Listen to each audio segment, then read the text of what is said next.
Hello everyone, this is your host, your friend, your boy, Jet Black, one and only, here with another exciting video. In this video, I'm going to be playing some AI Dungeon 2.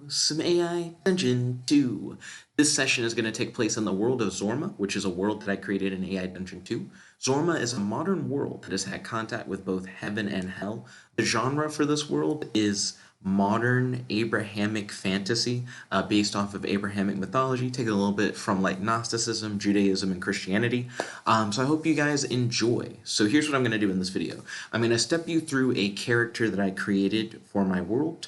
Then I'm going to generate a prompt that's based around this character. Then I'm going to read the prompt, and then once I'm finished reading it, I'm going to start a 10-minute timer and see if I can complete my mission objectives within 10 minutes or less. This character is a little crazy, so let's like jump into him. So my character's male, their name is Odie. They are a Coder Golem, which is a brand new race that I added to the world. Coder Golems are golems sculpted from dust and brought to life by realm code, or Hebrew letters, that are inscribed on their forehead. Coder Golems are purified by purification scripture inscribed on their back, and can edit the realm code on their forehead in order to grant themselves additional abilities. Coder Golems are vulnerable to having their realm code easily altered by close combat enemies, and they can accidentally disrupt their own realm code and incapacitate themselves. So essentially, imagine if like what made you was visible on the outside, like literally on your forehead, and people could like read what your powers were just by like looking at you. But you had the ability to like edit that, and you could be like, oh well, I want like the power to fly or something. So you like inscribe like the letters like on your forehead, or like edit the letters on your forehead, and now you have the ability to fly. Maybe like you sprout wings or something. Well, it creates this like weird power balance where essentially you should be able to do anything at that point by just like editing your forehead the right way. But because it's based off of like you inscribing letters, you run into issues where an enemy who gets close enough, what happens if they punch you in the face and it like disrupts your letters? Depending on how they like change the inscription, you could like die immediately. Or maybe suddenly you had one power, but now you have another because your inscription like reads differently. Stuff like that. So I think the concept behind the Coder Golems is really cool. I've never played as one. I just came up with a race like a moment ago. So it's going to be fun to play as a Coder Golem character. But wait, there's more. I also added a new class that I'm going to be playing as in this as well. So giant riders are those who have learned how to find, tame, train, and ride giants. Giant riders like to equip their giants with incredible gear and teach their giants how to cast spells.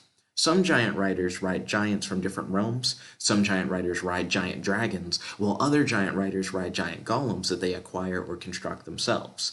So I think the giant rider class is going to be really fun for people to play as. I'm still waiting for them to introduce the feature that would allow you to like share the worlds you create. So right now, all this stuff that I'm like making and sharing with you guys is stuff that like you guys can only really experience through watching these videos, because these aren't publicly available worlds, at least I don't think yet. And then my faction of choice for this particular adventure is going to be the Pure Code Corps. So the Pure Code Corps is a police force for the Boundless Realms, where each member has a holy decoder ring blessed by the High Priest of the Corps with purification scripture. Each Pure Code Core ring makes anyone who wears it pure and capable of using the alphabet of the realm code, Hebrew alphabet, to cast incantations. Each member of the core can use their ring to translate realm code into what each letter of the realm code can do in order to help them quickly craft incantations. So essentially it's like a wizard ring. It's like a ring that lets you cast spells by essentially like purifying you, but also by making it clear what like each letter of your incantation will do. So you can look down at your ring and go, oh, well, I want to make a spell that maybe can like summon zombies.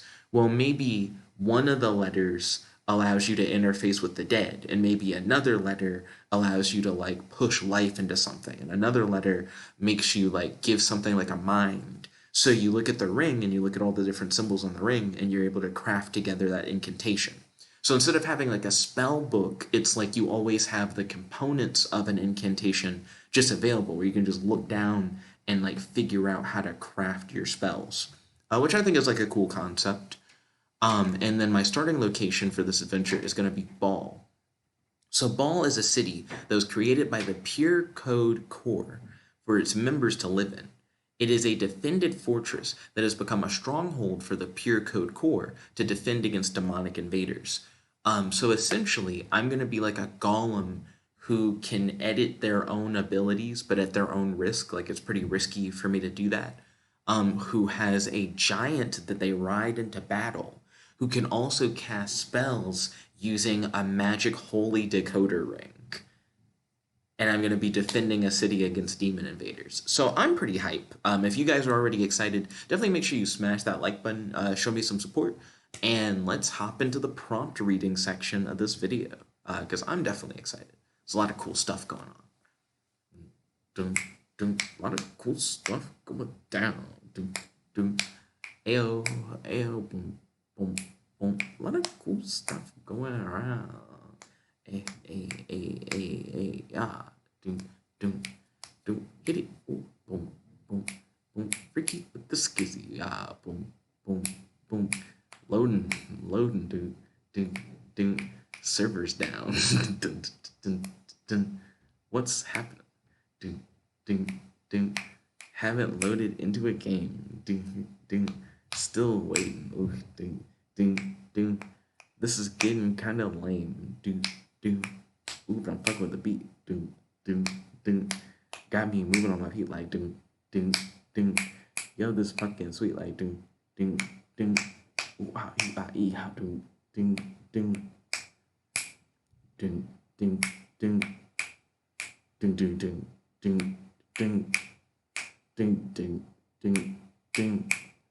ding ding.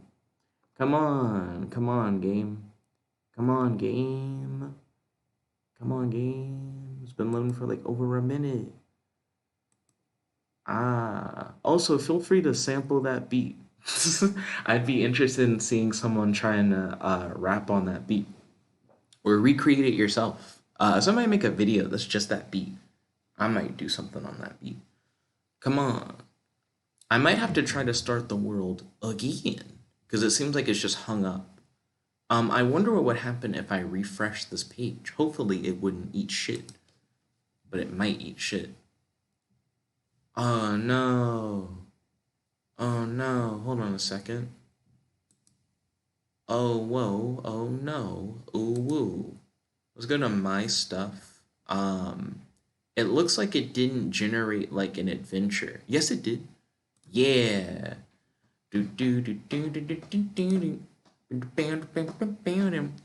Zorma is a modern world that has had contact with both heaven and hell. You are Odie, a male coder golem whose body is made of the letters of the realm code. That's actually an interesting interpretation. It's not that the golem's supposed to be literally made of the letters. It's that your body's made of dust and the letters are inscribed on your forehead. So it's interesting to say your body's made of the letters. That makes it sound like you're like in the Matrix, like you're like an NPC or something. You are a member of the Pure Code Core. As a member of the Pure Code Core, you've been assigned to live in the city of Baal, a stronghold to defend against the demons who have come to attack the city. The war with demons has been going on for quite some time, and it's been hell, literally. You've done your best to contribute to the defenses of the city, but it's been a losing battle. Okay, cool. So I need to try and turn the tide of the war against the demons. 10 minutes or less. Hey, that sounds pretty fun. So I'm excited to hop in. Let's get things started. I'm going to reset the timer, hit start, and let's get this mission going. So I'm going to call to my giant and say, also, in case you guys are wondering, because within the world of Zorma, golems are mute. But I'm thinking if I'm a coder golem and I can just like edit my like realm code, I'd probably just make it where I could talk. You know, like why couldn't I? So I'm gonna call to my giant and say, it's time for us to roll out and turn the tide of the war. And then I'm going to ask, are you ready? Because I am a giant rider. That was the class that I picked. Dun, dun, dun, dun. Interesting. So something happened. Like it had like an interesting destructure property error. Your friend understands your words and he nods his head. He's a simple creature, but he's willing to help you defend the city. Okay, so I'm going to mount my giant and ask my giant if they remember all their incantations. Because one of the big things about being a giant rider is that you like equip your giant with like the needed weapons and you teach them spells. Your giant nods his head. Your friend shouts, "I am ready to defend the city." You smile at your friend. You are ready to fight as well. You can't wait to get to the battlefield and begin to defend the city from the demonic attacks. So I'm going to take a look at my giant's armor and weapons to make sure that they are powerful enough for the upcoming battle. So I'm just doing like a quick like check, making sure that I'm not going to run in and the game say, "Oh, and he has no weapons, he has no armor." Your friend's face is shielded by a polished silver helm. Two curved horns stick up and curve at the top of his helm. His chest and armors are heavily muscled and engraved with symbols and lines. Beautiful blue lines are etched all over his armor, emitting a faint light. That's really cool. I actually really like that description. Okay, I'm going to just hit enter on that because I want to know if the giant has weapons or if he just has really cool looking armor. A full face mask made of polished silver metal covers the lower part of his face. Two slanted eye holes are set in the middle of the mask, and thin antenna-like horns stick up from either, side of the mask. His weapons are no less impressive. I kind of didn't like that one. It was restating a lot of stuff from before and didn't really tell us anything about the weapons. Wait, hold up. I hit retry, but instead it printed more, which is interesting. You put on a glove that is similar to your friend's weapon, and you feel them course with power. Suddenly, you're able to understand your friend's speech, and he understands yours. Well, that's confusing because he already understood my speech, so I actually want to undo both of those things, I guess, and then hit enter.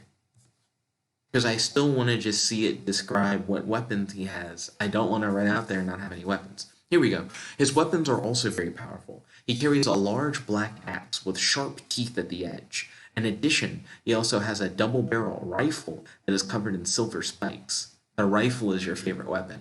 Imagining a giant with a rifle sounds insane because a rifle for a giant for us would be like, I guess, like a missile kind of thing. He's essentially shooting missiles out of a big gun. Okay?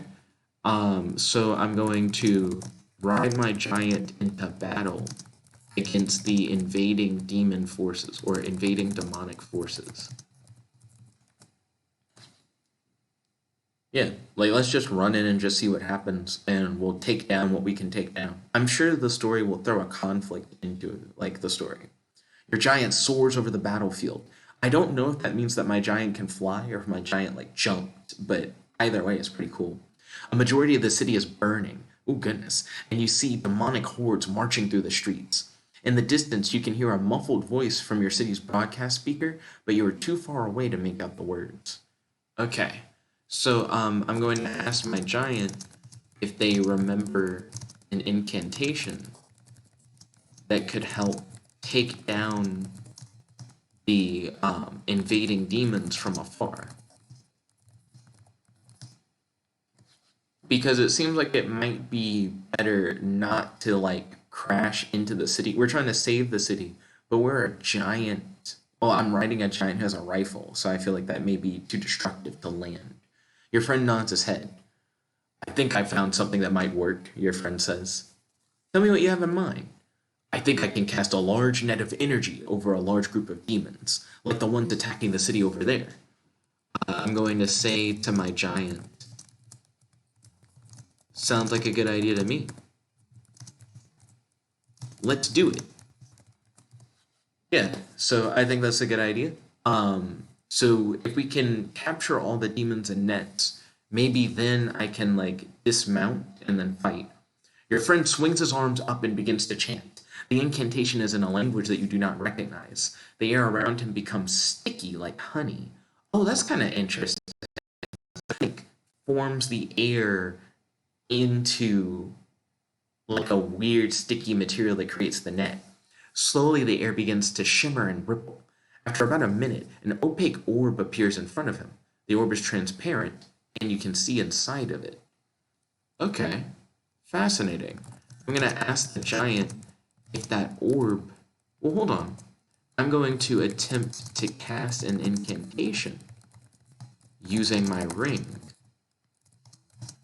to make the giant's orb into a sentient being that will try and hunt down and capture all the invading demons.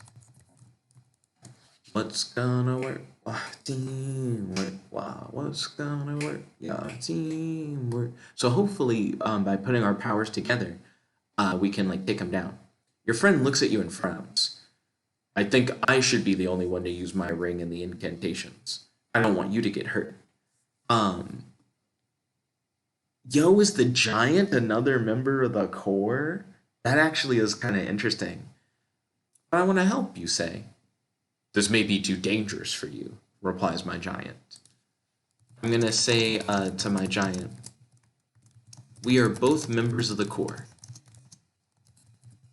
When we fight together. Our city is in danger, and it needs all the help it can get. Are you with me? So this is actually really interesting. I thought I was a member of the core who just had a giant that I like rode into battle. They're like, this isn't just your giant that you like came to fight alongside you. This is like your partner in the core, which I think is pretty cool. Your friend stares out at the battlefield. He smiles, and you can see him slowly nod his head. I am with you, he says. I am with you. A demonic roar is heard in the distance. Okay, so I'm going to tell the sticky net sentient ball creature to go capture the demons while you and your giant investigate the roar. You think that the roar might be coming from a demon giant. Yeah, maybe we're about to get into like a full-on kaiju fight. Oh, we only have like a minute and so many seconds left. I do like that like sudden realization that the giant is like another member of the core. You float in the air and focus on the approaching roar. Be careful, your friend says. I will watch over you. You nod your head in response. You can see a demon horde marching towards the city walls. Okay, so I'm going to attempt to fire a massive blast of holy flame using a quick ring incantation in an attempt to fight off the horde.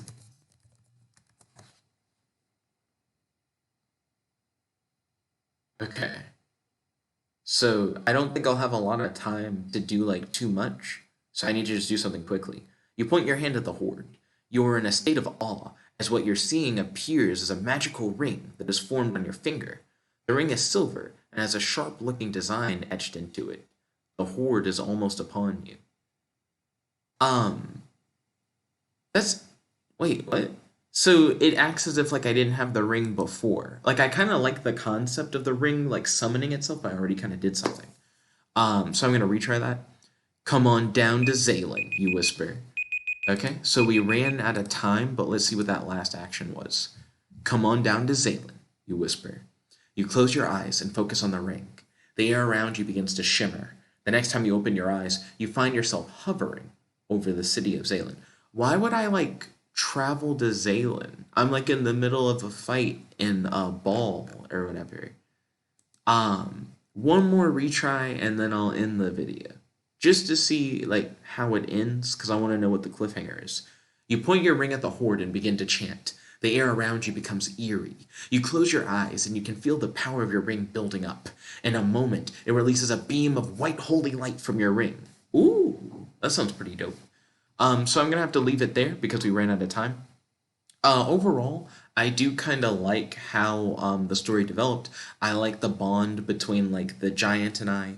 How the giant isn't just like a pet or something. It is like a fellow member of the core and like a partner. I also enjoyed trying to do like the team attack thing, where the giant decided that he was going to create like an energy net that manifested itself almost like a like weird like ball of honey thing that I guess he was gonna like throw at the demons in order to try and like catch them inside of the ball, and how I tried to use my ring in order to make the ball into like a sentient being that could then like go and capture the demons like on its own, essentially making the ball into like a golem in its in its own right. Um, I think the only thing that I would have really liked was, for one, to have actually gotten in some like more direct combat. At the very end, I finally got to like unleash like a big attack, but we didn't even get to see the results of what that attack. I mean, the results of that attack, like whether or not that would have been effective or not against the demon hordes. And I guess the only other thing that I would have really liked to have seen, um, is the like actual coder golem power be used. I guess I thought it was kind of risky, but I never like tried to edit the inscription on my forehead. And I guess it makes sense for my giant to be like, hey, maybe you should sit this out. Because it is true, if I get into a big fight and someone like hits my inscription, it could kind of be all over for me. Um, but I definitely had fun with this. If I were to continue this, I would love to actually see the giant fight another giant. I think it's cool that he has like an axe, but he also has a rifle. And it's also cool that he can like fly. His design was like top notch. I really like the description for how the giant looks. But I would love to learn more about the giant, maybe about how like I met the giant. And I would love for us to like work together in order to stop this war. What do you guys think? If you guys want to see a sequel to this, let me know. I have a Discord link in the description box below. What I do on the Discord is, if you guys have like a video idea, then I'll be like, hey, I'll make your video idea a reality if I like it, but I'll charge you $7 per hour length of the video, $7 minimum for any videos that you want that are like less than an hour. This has actually been fairly popular. People have been really into buying videos recently, and I really appreciate the support. Speaking of supporting the channel, I also have a link to our Cash app in the description box below. Any and all donations are truly appreciated, so thank you guys for helping by donating to the Cash app. If you guys are fans of AI Dungeon 2, make sure you smash that subscribe button because I do AI Dungeon 2 videos every day. This is your host, your friend, your boy, Jump Like the One Only, logging out. Peace, guys. Chickadagawa. Chickadapow.